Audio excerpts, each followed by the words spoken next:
एक समय की बात है। एक गांव में एक गरीब भक्त रहता था। वह महान संत ज्ञानेश्वर महाराज का अनन्य भक्त था। उसके घर एक बेटी ने जन्म लिया, लेकिन वह बच्ची जन्म से ही अपाहिज थी। न उसके हाथ ठीक से हिलते थे, न पैर काम करते थे। वह न बैठ सकती थी, न चल सकती थी। जहां लिटा देते वहीं पड़ी रहती। समय बीतता गया। माँ बाप का दिल हर रोज टूटता था।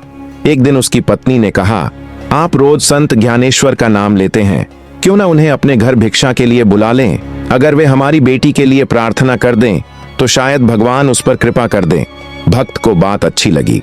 अगले दिन वह कई कोस दूर जाकर संत ज्ञानेश्वर के चरणों में पहुंचा और बोला, महाराज कृपा करके मेरे घर पधारिए और भिक्षा स्वीकार कीजिए।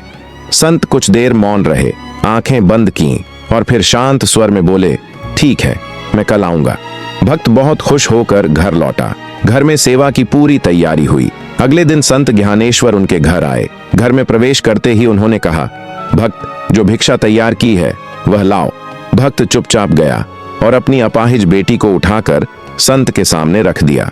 रोते हुए बोला, महाराज यही मेरी भिक्षा है, या तो भगवान इसे ठीक कर दें या फिर मुझे इसे सहने की शक्ति दे दें। संत ज्ञानेश्वर ने बच्ची को देखा, फिर आंखें बंद कर भगवान का स्मरण किया और प्रेम से कहा, वत्स प्रभु की इच्छा से उठो। बस इतना कहना था और वह बच्ची धीरे धीरे खड़ी हो गई। कुछ ही क्षणों में वह चलने भी लगी। माँ बाप की आंखों से आंसू बहने लगे। पूरा घर भक्ति और आनंद से भर गया। भक्त ने हाथ जोड़कर पूछा, महाराज जब मैं आपको बुलाने आया था तब आप कुछ देर चुप क्यों रहे थे? संत मुस्कुराए और बोले, भक्त जब श्रद्धा सच्ची होती है तो संत को बुलाने की जरूरत नहीं पड़ती।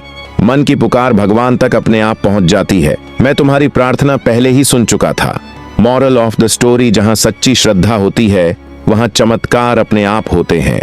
भगवान नाम नहीं देखते, भावना देखते हैं।